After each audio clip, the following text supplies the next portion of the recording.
Hello guys. आज हम सुनाते हैं आपको कहानी का तीसरा पहलू।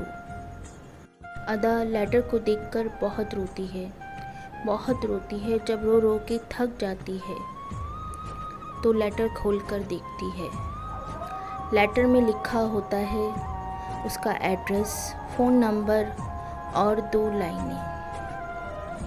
मुमताज़ ने लेटर में लिखा था, क्या तुम मुझसे प्यार करती हो?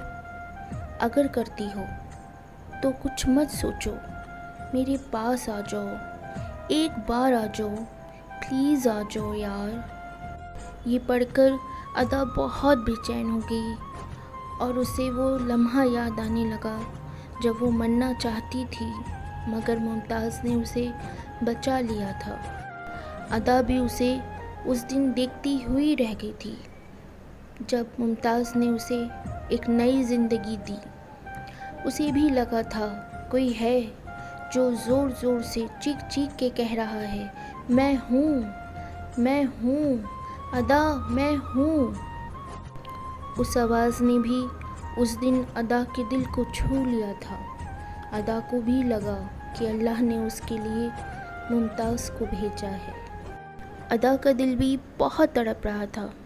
उसकी भी वही आग लगी थी। उसका दिल भी बहुत बेचैन था। वो नहीं मानी। वो बीच पे रोज़ जाती थी और दूर से देखती थी। वो समझ रही थी कि जिस तरह वो उससे मिलने के लिए तड़प रही है, ऐसे ही वो भी उससे मिलने के लिए तड़प रहा है। अदा भी महसूस कर रही थी कि वो उसके बिना नहीं जी सकती। वो भी उससे बहुत प्यार करती है, लेकिन अदा की कुछ मजबूरी थी, बहुत बड़ी मजबूरी थी, जिसकी वजह से वो उससे बिना मिले आगरा वापस आ गई थी। अदा की फूफी बॉम्बे में रहती थी। इसी वजह से अदा को कभी कभी बॉम्बे जाने की परमिशन मिल जाती थी। अदा की बहुत बड़ी मजबूरी कोई और नहीं, उसके अपने थे। उसके भाई और उसके अब्बू अदा को बहुत ज़्यादा स्ट्रिक्टली कैद रखते थे।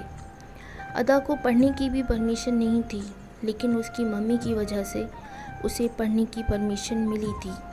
अदा का भाई उसे बंद कर रखता था, कहीं आने जाने की परमिशन तक नहीं थी।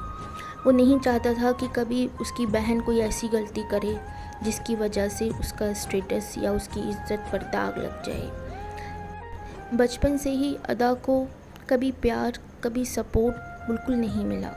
कहने को भाई भी थे, बहनें भी थीं और अम्मी अब्बू भी थे, लेकिन सपोर्ट और प्यार उसे पता भी नहीं था क्या होता है। वो प्यार के लिए बहुत तरसती थी। उसे अपनी ज़िंदगी बिल्कुल अच्छी नहीं लगती थी। वो चाहती ही नहीं थी कि मैं अब जी के क्या करूँगी, बस वक्त काटना है। इसीलिए अदा थक गई थी और उस दिन वो बीच पर यही सोच के गई थी कि मैं लेट जाऊँगी, अगर अल्लाह को मंजूर होगा तो कोई लहर आएगी और उसे लेके चली जाएगी। लेकिन अल्लाह ने उसे कब किससे मिलाना था ये वो जानती ही नहीं थी। अदा को वहाँ पर मुमताज़ की आवाज़ आई और एक नई ज़िंदगी मिली। अदा का भाई बहुत बड़ा बिजनेसमैन था। उसके फादर के हॉस्पिटल्स थे। वो बिज़नेस हॉस्पिटल के साथ किया करता था। वो यही चाहता था कि अदा की शादी भी वो अपने दोस्त से कराए ताकि उसका बिज़नेस और डेवलप हो सके, मगर अदा ये नहीं चाहती थी। वो ये सोच सोच के बहुत घुट रही थी कि अब तक ज़िंदगी एक कैद में गुजरी है और आगे भी गुजर जाएगी।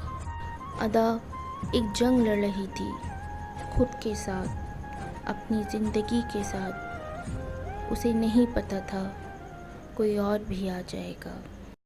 अदा एक जंग लड़ रही थी अपने साथ, अपनों के साथ। एक कश्मकश में फंसी थी कि वो क्या करे, मुमताज़ के पास जाए या अपने भाई के हिसाब से अपनी ज़िंदगी कैद कर ले। अदा में इतनी हिम्मत नहीं थी कि वो अपने हालात से लड़कर मुमताज़ के पास जा सके।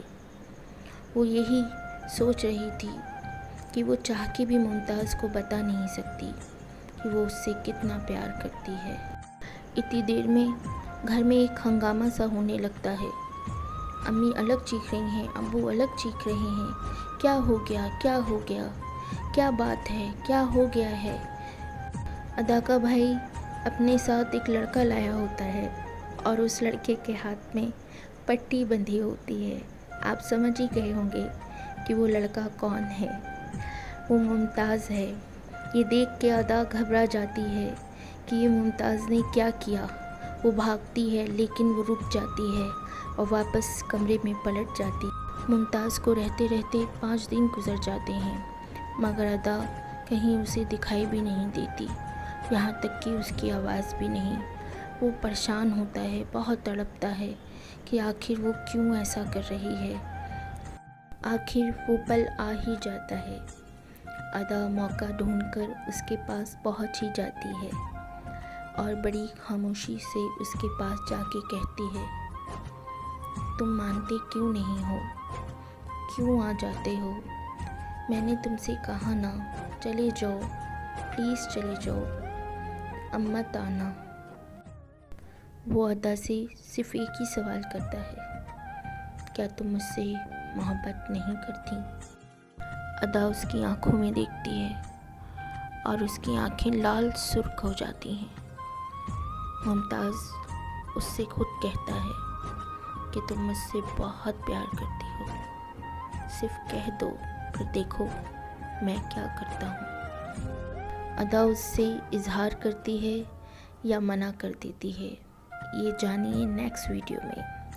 प्लीज़ सब्सक्राइब ज़रूर करिएगा।